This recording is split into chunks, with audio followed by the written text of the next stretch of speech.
நல்லா தானங்க இருக்கு. நல்லா இருக்கு. சூப்பரா இருக்கு. சூப்பரா இருக்கு. நல்லா இருக்கு ராஜி, சூப்பரா இருக்கு. உனக்கு பிடிச்சதுன்னா எடுத்துக்கோ, இல்லன்னா நம்ம வேற ஏதாவது பாக்கலாம். எனக்கும் பிடிச்சிருக்கு. ம், இதே எடுத்துக்க. இதே பேக் கொடுங்க சார். சரி, அத்தைக்கு பாக்கலாமா? ஒண்ணே ஒண்ணு மட்டும் எப்படி பார்த்தோம்? ரெண்டு மூணு எடுக்கலாமே. இல்ல இல்ல, எனக்கு ஒண்ணு போதும். நான் புடவைனா ஒண்ணும் பெருசா கட்டுறது இல்ல, ஒண்ணு போதும். அப்போ சுடிதார் மாதிரி ஒண்ணு எடுத்துக்கோ. சரி, அம்மாவுக்கு புடவை பாக்கலாமா? பாக்கலாம். ம், ஏங்க, பெரியவங்க கட்டுற மாதிரி புடவை காட்டுறீங்களா? காட்டு. அதை எடுங்க கீழே. இதுவா? நல்லா இருக்கு. நல்லா இருக்கா? சூப்பரா இருக்கு. ஓகே, இதையும் பேக் பண்றேங்க. சரிங்க சார். நல்லா இருக்கு. ம், வா சுடிதார் பாக்கலாம். சரி, ஓகே. அத ரெண்டையும் பேக் பண்ணிடுங்க. வா. இது? நல்லா இல்ல. அது அது எடுங்க. கலர் சூப்பரா இருக்குல்ல? ம், இது சூப்பரா இருக்கு. என்ன? இதுவும் நல்லா இருக்கு. டிஃபரெண்டான கலர். ஓகே. சூப்பரா இருக்கு. இதுவும் நல்லா இருக்கு. நல்லா இருக்கா? போதும். என்ன? அக்கா, இது எல்லாத்தையுமே பில் போட்டுருங்க அக்கா, அவங்களே பே பண்றாங்க. டேய், வாங்கின ட்ரெஸ்லாம் உனக்கு பிடிச்சிருக்கா? பிடிச்சிருக்கு. அப்போ என்னோட செலக்ஷன் அத்தைக்கும் அரசிக்கும் பிடிக்குமா? உன்னையே பிடிக்கும், உன் செலக்ஷன் பிடிக்காதா? நல்லா பேசுறிய மேம் நீ. ஆமா, எல்லாருக்கும் என்னென்னமோ வாங்குறல்ல, உனக்கு எதுவுமே வாங்கலையா? எனக்கு என்ன வாங்குறது? ஒரு ஷர்ட் அது வாங்கலாம்ல. அதான் அம்பட்டு சட்டை வச்சிருக்கான்ல. எனக்கு மட்டும் Dress இல்லாம புதுசா வாங்குறதுக்கா வந்தோம்? உன்னாவது வாங்கிக்கோயேன். இல்ல, எனக்கு வேண்டாம். நான் வாங்கி தரேன், நீ வாங்குற. வேணாம். அப்போ நீ வாங்கி கொடுத்த ட்ரெஸ்ஸையும் நான் வேண்டான்னு சொல்லுவேன். ஓவரா பிடிவாதம் பண்ற. ஆமா, பிடிவாதம் தான். அக்கா, வரேன் மேடம். சொல்லுங்க மேடம். அக்கா, இங்க ஜென்ஸ்க்கு ஷர்ட்ஸ் எல்லாம் மேல இருக்கு மேடம். மேலையா? ஓகேக்கா. அது கொடுத்துட்டீங்களா? கொடுத்துட்டேன். சரி, நாங்க மேல போறோம். வாங்க சார், இது ஃபுல்லாவே புது டிசைன் சார். இவர் சைஸ்க்கு ஷர்ட் எடுத்து காட்டு. இது ஃபுல்லாவே அவர் சைஸ் தான் மேடம். ஆஃப் அண்டா ஃபுல் அண்டா? ஃபுல்லே காட்டு. சரிங்க மேடம். இதுல பாருங்க. அத காட்டுங்க, அந்த பாப்பு. இத பாருங்க. ஏய், பிடிச்சத எடுத்துக்கோ. பேசாம நீ எனக்கு செலக்ட் பண்ண. அப்படியா? சரி இரு. அங்க இருக்குல்ல அது. இந்த ஷர்ட்டுங்களா? இதுல என்ன கலர் ஓகேன்னு பாருங்க. இது காட்டுங்க. ஆனா அந்த பக்கம் அந்த ப்ளூ இருக்குல்ல. இது எடுக்குது மேடம். யா, மச் பெட்டர். நைஸ். 1 2 3 யா? ஓகே, இந்த மூணுமே நல்லா இருக்கு. இது எல்லாமே எடுத்துக்கிறோம். டேய், மூணுலாம் வேணாம், நான் ஏதாவது ஒண்ணு எடுத்துக்கிறேன். மூணுமே எடுத்துக்கோ. இல்ல, வேணாம். இந்த மூணுல உனக்கு எது பிடிச்சிருக்கோன்னு சொல்லு, அதை நான் எடுத்துக்கிறேன். இது வேண்டாம். இது நல்லா இருக்கு. இத எடுத்துக்கலாம். அண்ணா, கொடுங்க. இத பில் போட்டுருங்க. அங்க வாங்க. ஓகே. அப்புறம் போகும்போது கமல் செயின் மட்டும் வாங்கணும். அதெல்லாம் எதுக்கு? போட்டுக்குதா, அம்மா போட மாட்டாங்க. உனக்கும் அரசிக்கு மட்டும் வாங்கிக்கலாம். என்ன கேட்டாலும் வாங்கி கொடுக்கற மூட்ல இருக்க போல இருக்கே. ஆமா, இந்த கடையே கேட்டாலும் வாங்கி கொடுக்கற மூட்ல தான் இருக்கேன். ஆனா இப்போ அதுக்கான வசதி இல்ல. அதனால இப்போதைக்கு போகும்போது கமல் மட்டும் வாங்கிக்கலாம். சரி, போலாமா? வேற ஏதாவது வேணுமா? இல்ல, அவ்வளவுதான்ப்பா. சரிங்க. எவ்வளவு ஆச்சு? 550 ரூபாய். இந்தப்பா. சரி, அப்பா, இந்த கல்யாண மண்டப லிஸ்ட்ல எங்க பாருங்க? உள்ள நோட்ல அப்பா, வண்டி எப்படி நம்மளே ஏற்பாடு பண்ணுமா, இல்ல அவங்க ஏற்பாடு பண்ணிப்பாங்க? எல்லாத்தையும் எடுத்து வச்சுட்டு போன் பண்ணீங்கன்னா அவங்களே வண்டி எடுத்துட்டு வந்து எடுத்துட்டு போயிடும். சரிப்பா. அப்புறம் 3 மணிக்கு எல்லாத்தையும் எடுத்து வைக்க சொல்லிருக்காங்க. கொடுத்துடலாம்ப்பா. சரவணா, அப்பா, எனக்கு வெளியில ஒரு சின்ன வேலை போனது வந்து. சரிப்பா. யார் இது? புது நம்பரா இருக்கு. டிபி பாப்போம். அஞ்சலி யாருன்னு தெரிஞ்சதா ரிப்ளை பண்ணியா? அதான் உன்னோட போட்டோஸ் அம்பட்டு பெருசா டிபில வச்சிருக்கியே, அப்ப கூட யாருன்னு தெரியாதா என்ன? ஆமால, அத மறந்துட்டேன். நீ என்ன பண்ற? நான் கடையில தான் இருக்கேன். நீ? வீட்ல இருக்க. நீ சாப்பிட்டியா?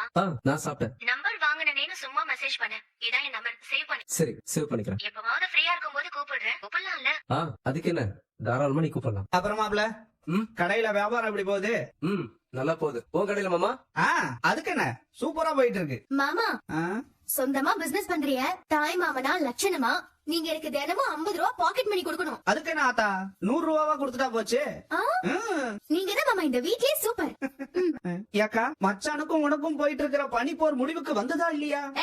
தட்ட நீட்டடி. பதிலே வரல. ஏங்கா, நான் உங்ககிட்ட தானே கேக்குறேன். மாமா, உங்களுக்கு தெரியாதுல்ல, என்ன அம்மா அப்பாக்கு லவ் லெட்டர்லாம் வரைக்கும் கொடுத்து பாத்துட்டாங்க. ஏய், சுமாரே ஒழுங்கா அந்த இட்லி சாப்பிடு. நீ கோவப்படுறத பார்த்தா இந்த லெட்டருக்கெல்லாம் மச்சான் மசியில போலியே. அப்பா ரொம்ப கோவமா இருக்காரு மாமா. நான் வேணா மச்சான கரெக்ட் பண்றதுக்காக ஒரு ஐடியா கொடுக்கவா? அதெல்லாம் ஒரு புண்ணாக்கும் வேண்டாம். ரைட், விடு. இனிமே நான் அவரை கண்டுக்க கூடாதுன்னு முடிவே பண்ணிட்டேன்டா. ஏதோ ஒரே வீட்ல இருப்போம், தாய் தகப்பனா பிள்ளைங்களுக்கு என்ன செய்யணுமோ அதை செஞ்சுட்டு போறோம். அம்படுதாண்டா. அதை தவிர எனக்கும் அவருக்கு வேற எதுவுமே இல்ல. ஏய், என்ன வாயை பார்த்துட்டே இருக்கீங்க? சாப்பிடுங்க. வந்துட்டான், பெரிய ஐடியா கொடுக்குறேன். அதுக்கு தானே வந்திருக்கேன். உட்காருங்க. ஆமா, யாருக்கோ குடுக்கணும்னு 20,000 ரூபாய் பீரோல இருந்து எடுத்துட்டு போனீங்க. டைரியில எழுதி வச்சிருந்தத பார்த்தேன், அதை குடுத்துட்டீங்களாங்க? ஏங்க, இட்லி பரவாயில்லையா இல்ல தோசை ஊத்தி தரவா? ஏங்கா, இததான் நீ கண்டுக்காம இருக்கிற லட்சணமா? உனக்கு கோவம் கூட கோவமா வர மாட்டேங்குது. சும்மா கொன்னு. சரவணா, கதிர எதுவும் போன் பண்ணா? போன் பண்ணா, என்கிட்ட பேசினா. அவனும் ராஜியும் நல்லா இருக்காங்களாம். ராஜி நல்லபடியா கோச்சிங் போயிட்டு இருக்காளாம். கதிர எப்ப கிளம்புறானா? நாளைக்கு பகல்ல கிளம்புறாங்களாம். ராத்திரி சாப்பாட்டுக்கு வீட்டுல இருப்பாங்களாம். ஓட கேள்வி விட்ட நீ பதில் சொல்ல மாட்டியா? வாயில கொலக்கட்டையா வச்சிருக்க. கொழுக்கட்டை இல்லப்பா, இட்லி. சுத்தம். இருந்தாலும் நீங்க ரொம்ப தான் அநியாயம் பண்றியா மச்சான்? நான் அநியாயம் பண்றேன். பல நாளுக்கு முன்னாடி நடந்த சம்பவத்துக்கு இப்ப போய் நீங்க கோவம் பண்ணமா? சம்பவம் எப்ப வேணா நடந்துட்டு. ஆனா எனக்கு இப்பதானே தெரிய வந்துச்சு. அக்கா பாவம் மச்சான். யாரு இவ? பாவமாக்கு இத்தனை வருஷமா கட்டின புருஷன் உண்மையை மறைச்சு பாவம் மாதிரி நடிச்சு குடும்பத்தவே ஏமாத்திருக்கா. இவ உன்னைய பொறுத்த வரைக்கும் பாவம்.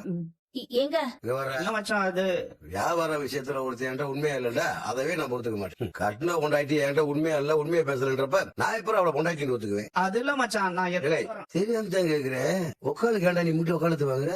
ஒருவேளை இவதே அவங்களுக்கு கல்யாணம் பண்ணி வச்சாங்கன்ற விஷயம் உனக்கு முன்னாடியே தெரியுமோ? இல்ல நம்ம குடும்பத்துல ஏதாவது சண்டை சச்சரவு வர பண்ணி உண்மையை சொல்லுவா? ஐயோ சத்தியமா சொல்ற மச்சான், அதெல்லாம் எனக்கு தெரியவே தெரியாது. அன்னைக்கு நானே ஷாக்காய் உட்கார்ந்திருந்தேன், பாத்தீங்கல்ல? இங்கடா குடும்பத்துல யாரையுமே நம்ப முடியல. இந்த வீட்டுல இருக்க புள்ள பூச்சை கூட நம்ப முடியல. இல்லை, சாப்பிட்டு இருக்கப்ப ஏதாவது வாயை கலர்னு வச்சுக்க, எஞ்சி போய் கேட்கும். அச்சோ வேணாம் மச்சான். இல்ல மச்சான், அது என்னன்னா சும்மா இருடா. நீ சாப்பிடு, சாப்பிடுங்க. நல்ல அழகாதான் இருக்க. பாக்கியம், இன்னைக்கு என்ன ஸ்பெஷலா சமைச்சிருக்க? லட்ச லட்சமா சம்பாரிச்சு கொடுத்த இல்ல, அதே மட்டனும் சிக்கனுமா ஆக்கி வச்சிருக்கேன். வாய கொடராது, தட்ட நீட்டு. போடு இன்னும் 2. முதல்ல இதை சாப்பிடு. சுடரே, சாப்பிட வர போறியா இல்லையா? இதோ வரமா. அக்கா வாக்கா சாப்பிடலாம். நீ போய் சாப்பிட சுடற, எனக்கு பசிக்கல. அக்கா நீ சரியா சாப்பிடுறதே இல்லக்கா. வா நீ போ சுடற. அட வாக்கா வா. வா இது அப்புறம் படிச்சுக்கலாம். வா வை வா. போதும் போதும். சுடற வாக்கா போய் உட்காருக்கா. சுடரே, போய் தட்ட எடுத்துட்டு வா போ. சரிம்மா அக்கா உட்காரு வர. யோ, தட்டை பார்த்து சாப்பிடு. அங்கே என்ன பார்வை? அக்கா எங்க உள்ள போற? வா சாப்பிடலாம் வா. வாக்கானா வா நீ உட்காரு. உட்காருக்கா உட்காரு. அடுக்கு வைமா. இந்த புடி தட்டை கொடு. சாப்பிடுக்கா. ஊர்ல இருக்கிறதுங்கெல்லாம் அம்புட்டு புத்திசாலியா இருக்குங்க. எனக்குன்னு வந்து வாட்ச் இருக்கு பாரு. ஊர்ல இருக்கிறதுங்கெல்லாம் அம்புட்டு புத்திசாலியா இருக்குங்க. எனக்குன்னு வந்து வாட்ச் இருக்கு பாரு. மா சாப்பிடுற நேரத்துல எதுக்குமா இப்படி ஆரம்பிக்கிற? வயிறு எரியுதேடி எனக்கு. கஷ்டப்பட்டு ஒரு வாழ்க்கையை அமைச்சு கொடுத்தா அதை சாமர்த்தியமா வாடுறதுக்கு துப்பு இல்ல. எல்லாத்தையும் தொலைச்சிட்டு அம்மா வீட்டுல வந்து உட்காந்துட்டு கிடக்கு. மா தப்பு பண்ணது நீ அக்காவை திட்டுறியா? எடு விளக்க மாத்த. நான் தப்பு பண்ணனா? வசதிக்கு மீறி ஓஹோன்னு கல்யாணம் பண்ணி வைக்கத்தான் செஞ்சேன். புருஷனை கைக்குள்ள போட்டுக்கிறதுக்கு துப்பு இல்ல. மாமியார் மாமனார் கிட்ட நல்ல பேர் வாங்குறதுக்கு வக்கு இல்ல. எங்க அம்மா தான் கெட்டவன்னு போலீஸ் ஸ்டேஷன்ல சொல்லிட்டு அப்படியே அம்மா கிட்ட வந்து உட்காந்துக்கிட்டா. இவெல்லாம் எனக்கு தான் பிறந்தாளானே சந்தேகமா இருக்கு. இல்ல ஆஸ்பத்திரியில பிள்ளைகளே மாத்தி வச்சிட்டாங்களா என்னன்னு தெரியல. ஏற்கனவே வீட்டுல தரத்துல தாண்டவம் ஆடுது. இதுல சாப்பாடுக்கு முன்னாடி உட்காந்துட்டு ஆளு வீடு விளங்கிரும். மா நீ ரொம்ப அநியாயம் பண்றமா. நீ பேசாதடி. நீ குடும்பம் இருக்கிற நிலைமையில நம்ம 3 பேர் சாப்பாட்டுக்கே சமாளிக்க முடியாம இருக்கிற. இதுல 4ஆவதா ஒருத்தி வேற வந்து உட்காந்துக்கிட்டா. இவளுக்கு இனிமே காலம் பூரா வடிச்சு போட்டணும்னா யாரால முடியும்? மயிலு, என்ன பா? ஏய், மரியாதையா ஒழுங்கா உட்காந்து சாப்பிடு. எந்திரிச்சு போன காலங்களெல்லாம் உடச்சு போடுவேன். சாப்பிட உட்காந்த புள்ளைய இப்படி போட்டு வைணுமா பாக்கியம்? எனக்கு இருக்கிற கோபத்துக்கு அவளை அடிக்காம விட்டேனேன்னு சந்தோஷப்படு.